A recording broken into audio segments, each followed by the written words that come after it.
We've all heard the rumors. State operatives. Programmed to kill.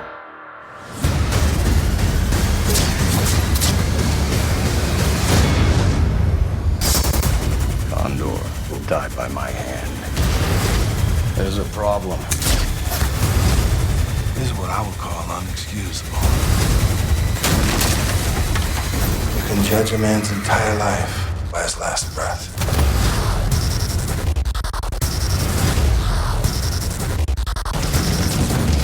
$1 million to 1 sounds like great odds. So we could talk about the film that you didn't watch. Bromley had homework that you didn't do. You gave it to me like 36 You hours. said you would do it. You're like, okay. I thought I could do it, and then I couldn't. The perfect weapon. It starts out. America, Is it a gun that shoots chickens? No, the perfect weapon is not a cock gun with bird shot in it.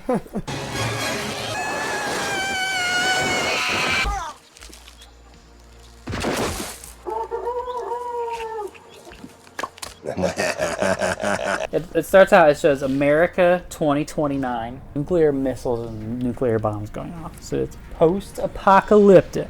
Ooh. No. Okay. And then we just cut to like a city, and it's not post-apocalyptic at all. Without the state, humanity will be lost. Sides of buildings just have giant screens on them. Otherwise, it's just stock footage. So it's like Blade Runner. Sure. And usually the screen is Steven Seagal's face. Okay. Because he's the dictator of the future, which they call the director.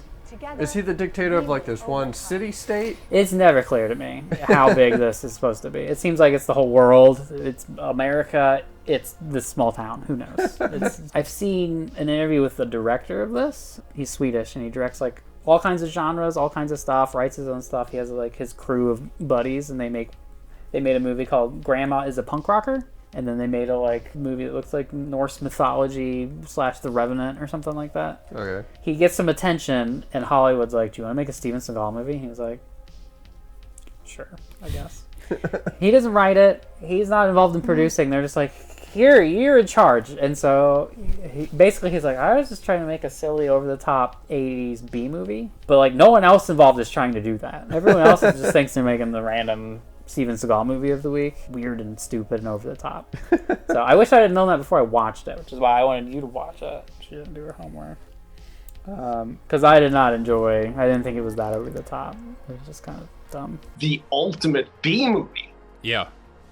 And why it's confusing to people now, and they're like, "Oh, it's so B." I was like, "Yeah, I know. It was always supposed to be the ultimate B movie, but it was never like in the promotion of it. You gotta make it ridiculous, right. So, like the trailers with that kind of music and stuff." But yeah, I as a director, I have no control over that part. So we're in our post-apocalyptic America. We keep seeing screens on things. There's a part where there's like a screen that's overlaid on a giant fake diamond. Mm-hmm. You're like, what is that? Well, my friend, pleasure doing business with you.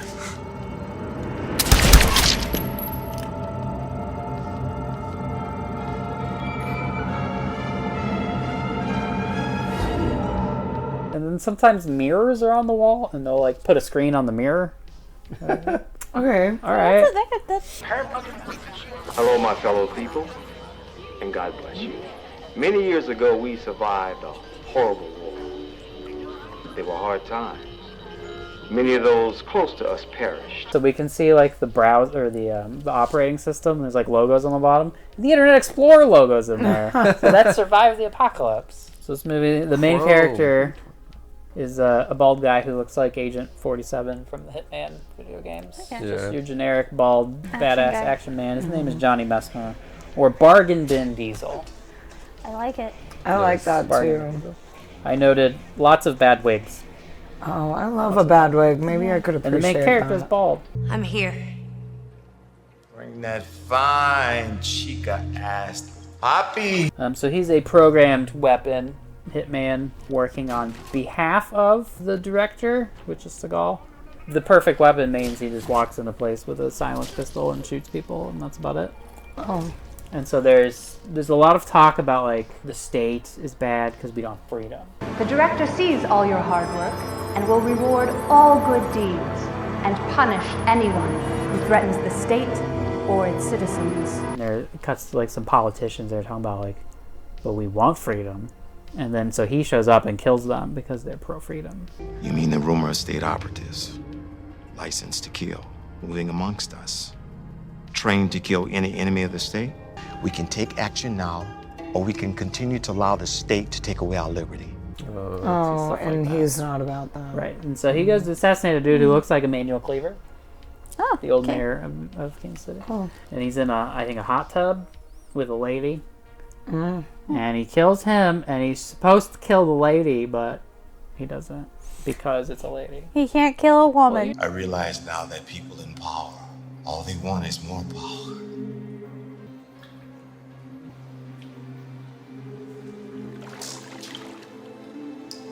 I feel young again.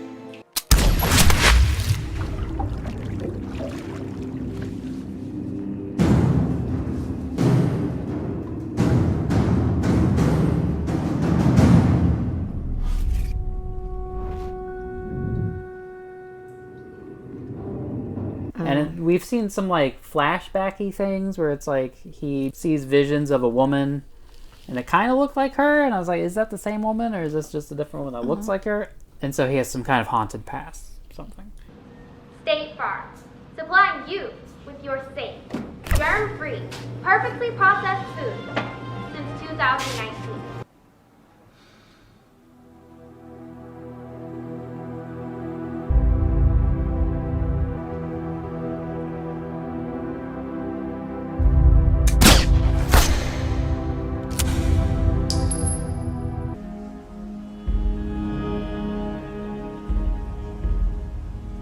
He lets her live, and so his handlers are like, well, we have to reprogram him. Go to abduct him, and he runs away, and they all stormtrooper fire 1,000 bullets and miss. But then catch him anyway. Okay. With a blow dart.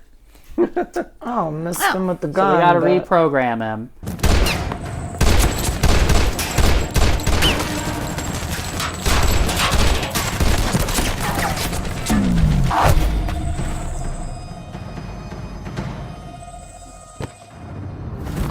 And then he talks to his handler dude, who's the bad guy from Kindergarten Cop. Trust me. The first thing you ever told me was this. Trust no one. No. Like a phoenix rising from the ashes. I almost envy you. You could do the same. I mean, maybe you could get rid of all those nagging betrayals that are always on your conscience. If I had a conscience. So they're reprogramming him, but then he escapes. And as he's escaping, he sees the lady who we saw in flashback, who he shot. In the flashback, he shoots her, and we're like, oh, she's dead. But then he sees her in like a cell, and she's alive, and he's like, what? And so he rescues her, and they're in love immediately. Human weaknesses. Love. A man's consciousness is malleable. It can be reshaped to fit our purposes.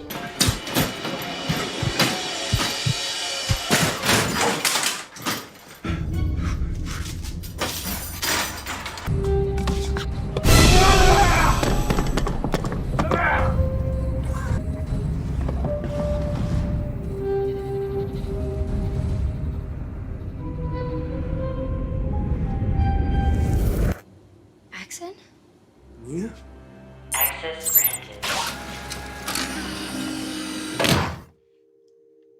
No. That's impossible. I was there. I buried you.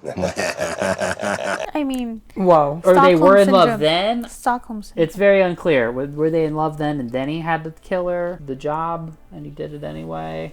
But she's alive. Ooh, what's going on here? Subject I don't know. unclear. So they're escaping from the CIA headquarters place where they're reprogramming him, and they do a lot of shooting and hiding behind empty cardboard boxes.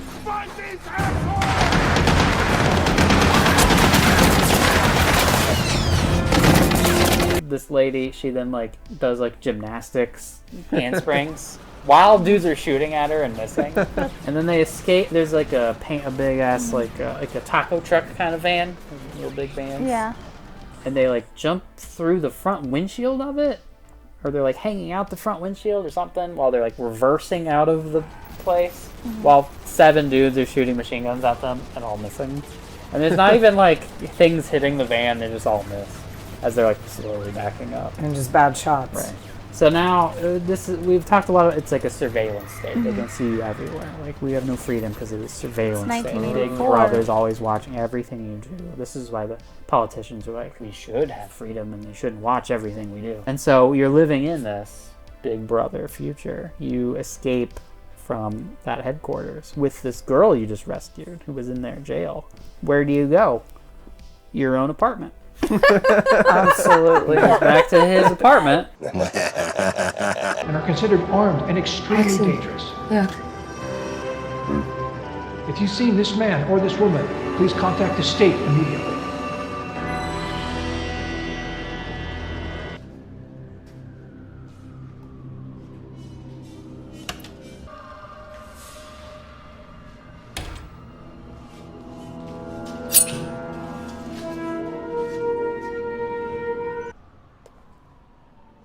We're clear. Welcome home, Axon. I hope you... Yeah. And they're like, oh, I guess we got away. Multiple shower scenes. There's like 3 shower scenes in the movie. There's like one where he's by himself, one where she interrupts him in the shower, and one where like they're just in the shower together. It's an There's excuse multiple to see some showers. I mean, you gotta save water. It's post the apocalypse. I'm sure a lot of the water was irradiated. So. Right. Do you remember this? Of course I do.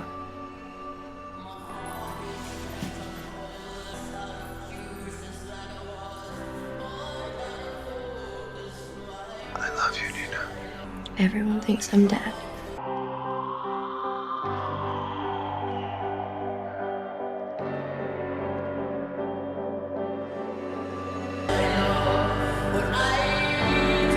Getting to know each other.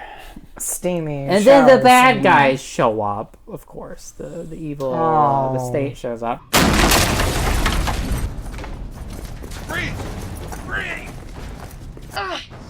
Axon! Your toenails look like they need a little trimming.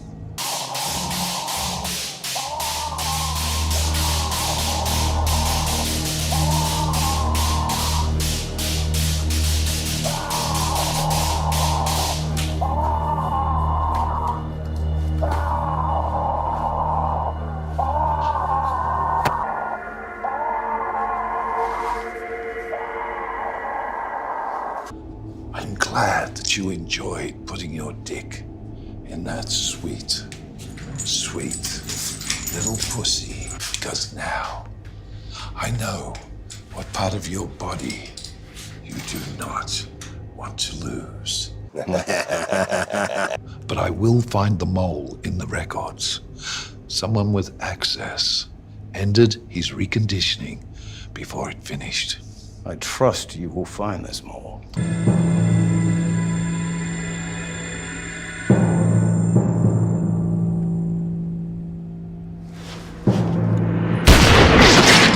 We need to save Nina. Where is she? The guy who is his handler, the kindergarten cop bad guy, is actually leading a resistance, and they want to kill Steven Seagal. And so they now assemble a team with him. I think his name is Condor. Agent Condor. Okay. So they assemble a team of other perfect weapons to go Is that a infiltrate. particularly badass bird? They're like big, They're right? endangered. They're endangered. Yeah, that's not a badass bird. I feel like Condor, I've heard this in other action movies. 3 Days of the Condor. Condor's on the move. I don't know. I just made that up. Condor's flying north. Condor on the run. There's a book called 7 Days of the Condor, and then there's a movie they made out of it called 3 Days of the Condor. Yeah. Because they're like, 3 acts. Are they Sorry, going to buddy. make a video game called 1 Day of the Condor? Sure. It's It's with Flight of the Conchords. Robert Redford. Great. Is it Robert Yeah, I Redford? think so. Money. This was all about money. He's shocked that the bad guys are doing things for money. Okay, so he's got to go kill Steven Seagal. Yeah, don't we all? At this point, we've seen like 2 scenes maybe of Steven Seagal. He's this head on the side of buildings. I am the dictator. Is it normal Seagal's head, like with the widow's Yes, peak and your like standard. kinda... Yes. That's just like projected on buildings all over the place. The state keeps you safe. I'm the director. And that's just on loop. Other than that, we've seen Seagal, and all he's doing is like lying in a bed with a like 24-year-old Asian woman, and like I think he gives her a massage, or she gives him a massage while he says something creepy. That's all we've seen. Why is he so into that? Yeah.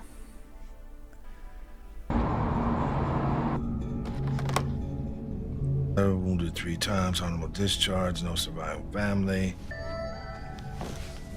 この政治的なことは面白くないですわ。わかりますとも。I will keep the water warm for you.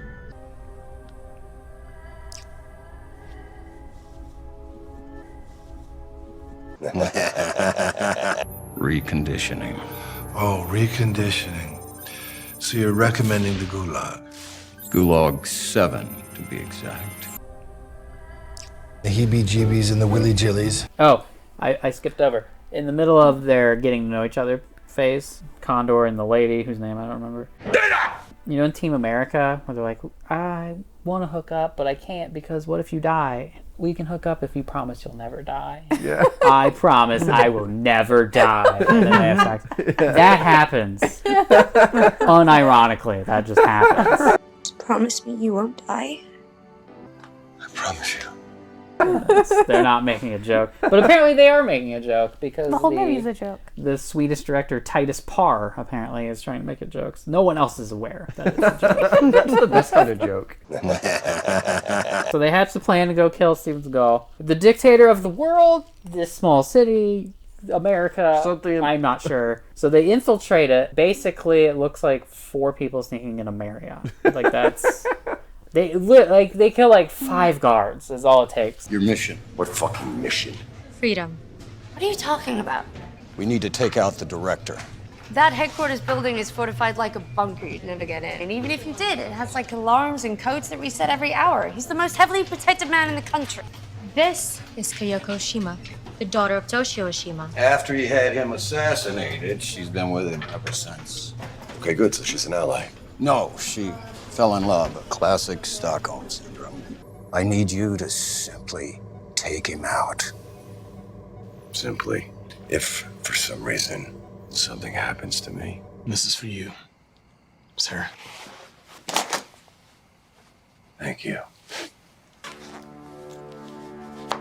And it's great because he gets a new buddy, who's a black guy who's also one of these agents that are perfect weapons. And by perfect weapons, they're wearing like hockey pads. That's all it takes.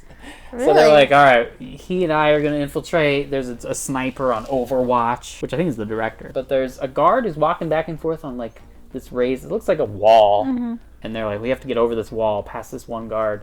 And he lets the black guy go, and he climbs the wall, gets up there, and then is immediately just like hand-to-hand fighting, and then like falls off the wall and dies immediately. It's like, Wow. it's not even like tense. They're like, oh, we got in a fight, and then this one. We're just all watching him for some reason, and no one's helping.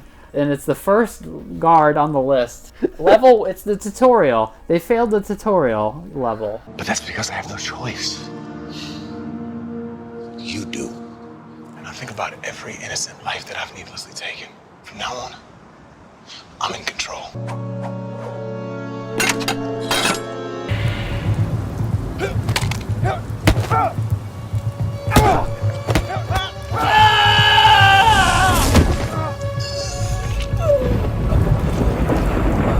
So he kills 4 guards, and the next thing you know, he's in Steven Seagal's hotel room. Because this whole movie looks like it was shot in a Marriott. Like, when they're escaping, that's totally the like basement floor of a hotel. It's like this was in a ballroom, and now we go to like the penthouse where Seagal is with his geisha. So he infiltrates. He meets Seagal, and they have a little fight.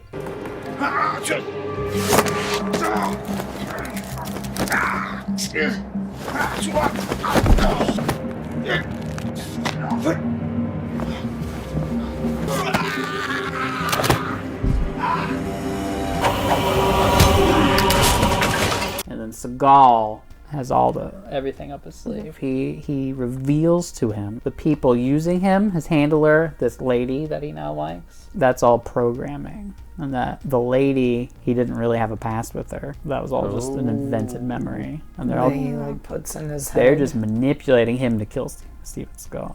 Whoa. Whoa. Big twist. Whoa. Wow. Wow. So wow. I think he then I forget. What's the meaning of the truth to you? Truth is truth. Everything we hear is an opinion. It's not exactly a fact. Everything we see is perspective. It's not necessarily the truth. What does that mean? I want to see if I can come down inside your mind a little bit. Everything right in front of our eyes. It's almost too easy manipulating these officers. Implanted the vision of your face into his memory will give him hope and love. And doctors are working on him as we speak, prepping him for the fight. Someone who believes that he's fighting for something good. And his love for you, even if he has never actually seen you in real life, wants Condor, and I will become the rightful, just leader. As the director, we will expose the rebel. That is your truth. With you.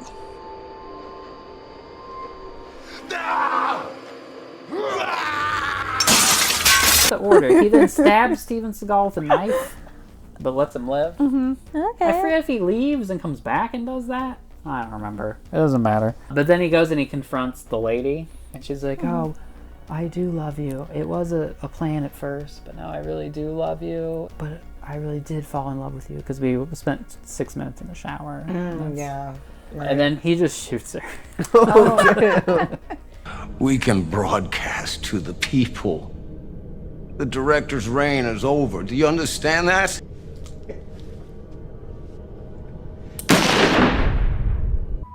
You know, don't you? I never meant to hurt you or betray you. I didn't know you. But I do now. This is real. I killed him for you. I love you. And so he kills a bunch of the people that were like manipulating him. I'm finished. Man, you've done well, Condor. I'm proud of you. The state needs men like you that I could trust.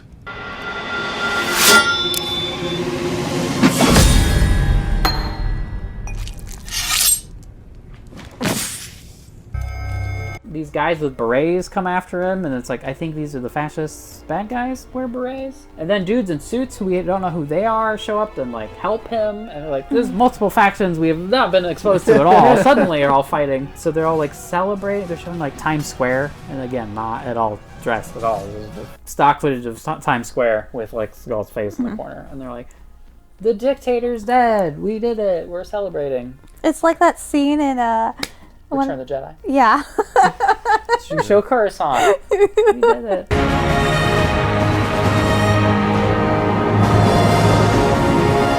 I think we just found our new symbol of hope. But then we cut back to the penthouse. Seagal's still alive. Oh, he's no. been stabbed, but he's still alive. But he has to die for the end of this film. So what happens? You're Steven Seagal. You don't want to die. So how do we end this film? Fake your death. Yeah. In walks another Steven Seagal. So now there's two Seagals, and the one who's standing gets out a samurai sword, because of course in the future he would have the samurai sword. Post-apocalyptic future, he says, very cyberpunk. I have my samurai sword. And he gives the other Steven Seagal a nice honorable warrior's death. They talk about, make it a good death, brother.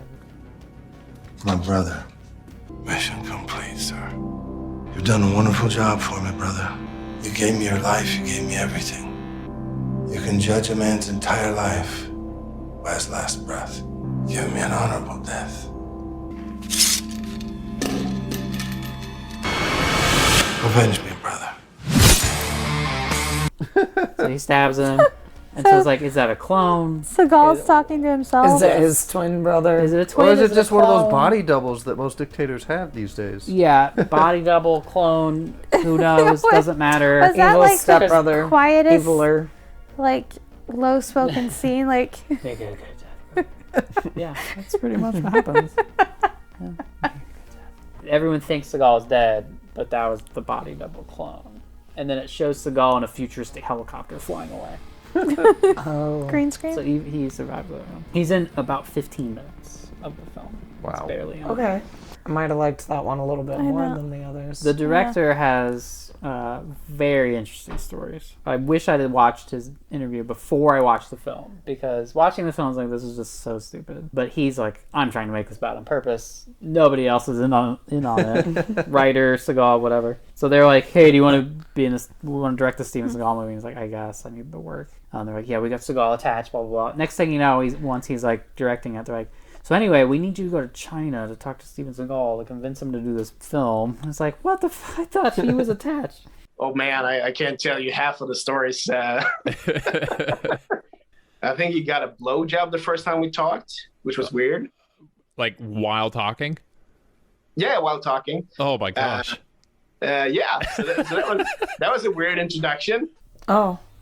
I don't like thinking about Seagal getting anything. Yeah, me neither. Lends Because I can't imagine it's like very consensual. Yeah. It lends credence to the whole like, yeah, Seagal has 2 assistants for his sexual needs at all times. And it's like, oh, the director is calling me.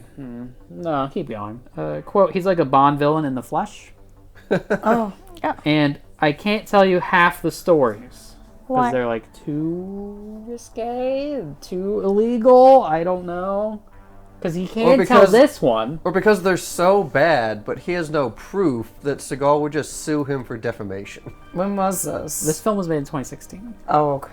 Is that right around the time of the Me Too movement? Yeah, me and Erin were talking about this yesterday, and she said that the Me Too movement like really took off during Trump's campaign. Yeah. And I was like, oh, I didn't put that together. That's when it like really blew up. The pussy hats. After that, Me Too started. And I was like, yeah, he's going down. He said that Steven Seagal did not want to be the villain and wanted to play the main character. Your bald Agent 47 hitman. He wanted to be the main character. He can't walk or lay down. Yeah, he also used a body double to stand up. Crouch, yeah. Right. And here's the one thing he told him that like convinced Seagal. What do you got? You get to kill the bad guy with a sword. Yeah, that's basically how he talks him into the ending where Seagal dies. It's like, no, you kill yourself, and that's why that ending is like that. This is like the only way we could kill him is if he killed himself. And it's like, oh, twist. So you're on the right track, but there's another reason that's funnier of why he was like, okay, I guess I won't be that main character. There's multiple shower scenes.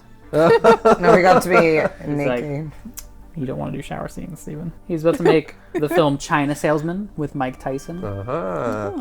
And Titus, the director, asked him, what's the movie about?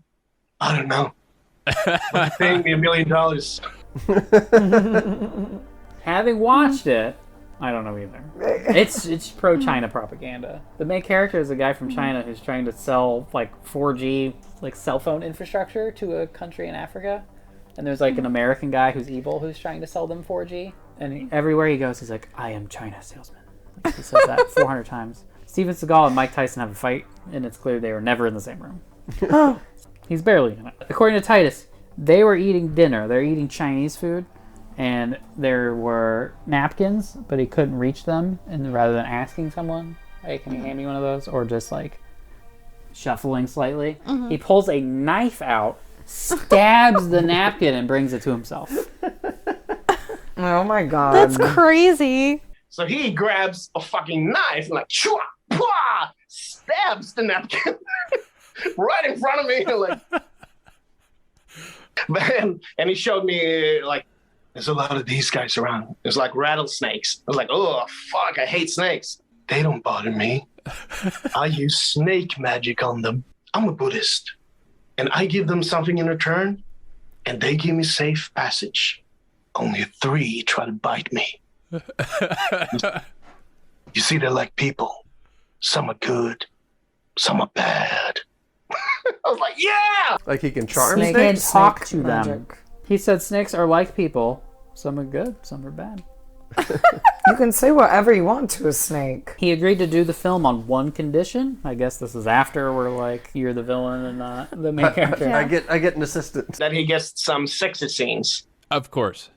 with a young Asian girl. And he's like, yeah, I want a girl, Asian girl, 18 to 25. But like he already has. I think he wants to be seen with women too. Because Steven doesn't realize that he's the bad guy in this movie. And if I do that, he's going to be an even better bad guy. He doesn't realize that. Yeah, he doesn't understand that his normal image is like kind of villainous. Yeah. He thinks that makes him look cool and sexy and young and hip. And he's like, no, it makes you look like a Bond villain. This is great. I'm going to go with that. That's fine. So they had a girl who... They paid her a lot. Nope, they didn't. Like anyone got paid a lot for this movie. She agreed to do She agreed to do nudity, but then realized it was with Seagal, and she bailed. So, yeah. So they had a replacement, and she got sick. I guess he didn't put quotes on it. I'm putting quotes on it. And so they had to get another replacement. They had to reschedule this scene because they'd gone through 2 women, and the replacement lady wasn't there. And so Seagal was upset. He made us kneel down to him like an emperor and ask for forgiveness. No. Ew. Dolph Lundgren was supposed to be in it. Okay. And Seagal vetoed. What? Dolph Lundgren's so much cooler. He didn't want to be the villain in a Dolph Lundgren movie. He thought that would be beneath him. I feel like being in a Seagal movie is beneath Dolph Lundgren. He was asked, does Steven Seagal provide his own wardrobe? He just shows up dressed in whatever weird karate uniform he wants that day, and that's what they film. And he was asked, why does Steven Seagal wear sunglasses indoors? It's so you can't really tell that he's reading his lines. I'll just use my penis here. So you're here when he does his close up with the other actor. Yeah. So he's like asking something. He always does like this. Well, and then he looks at the lines. Well, he does a little bit like this, and All right. But he's wearing his like yellow glasses, like you can see where he's looking. But there's clips in this film where he's like, I don't know, brother, I just know that in Asia, blah blah blah, and it's like it's cue he's looking off over at his cue cards. We make cool movies with like 20 people crew. We have a good time. We have a few beers afterwards, and going to a Steven Seagal movie where we have like 150 people on set. 80% are on like drugs, prescription, or drunk all the time because it's so miserable. That's why all Steven Seagal movies are the same. I try to mix it up a little bit, but basically he comes in and he does whatever the fuck he wants. Who doesn't like that ending? You can't not. I get you. Fucking 2 Seagals doing a crazy samurai death scene. Yeah. Over seriously with his own sword. Good night. Bye. Get my wife's name out of your mouth. Ow. And then you say... Wait. Are we doing this? Kit? Pepper wants to eat it. Here, Dee Dee, you can eat it. She doesn't want it. Get my wife's name out of your mouth. Anyway, that was the perfect weapon. Does it seem like it would have been a fun watch? Knowing the director is like, oh my god, Seagal's insane. Yeah, it feels like it would have been a fun watch. Knowing that he was only in it for about 15 minutes, it would have been maybe the most fun Seagal watch. It's mostly just a bald... The least painful, perhaps. It's mostly just a bald guy sneaking around with a silenced gun. There's one action scene where they're in a bathroom. Another bad guy pops in through the door with a gun and is like firing. Wow. And then while they are wrestling on the ground, the dude just like leaves. It's like, at this point we can't have you shooting at them because you would clearly kill them. So you have to just leave for a minute. So he just like leaves for a second, and then once he beats that guy, then he comes back. It's like, what are you doing? And then you have that whole like, he comes in with the gun and it's like, where'd he go? He's in one of the stalls. I'm going to shoot through this stall and then kick it open. And then he jumps out of that stall. Like, shoot both stalls. Spray it. There are a million more like me in my life these days. 1,000,000 to 1 sounds like great odds.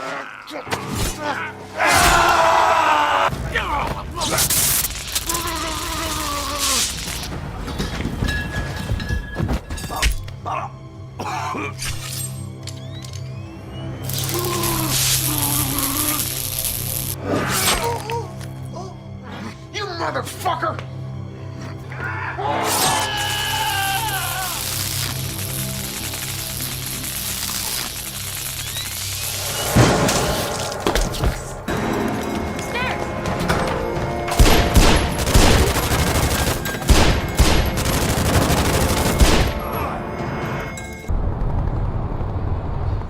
learning and studying acupuncture, herbology. Everything is connected to your nervous system. Everything is connected to your brain. So we massage kidney, liver, heart, spleen, everything.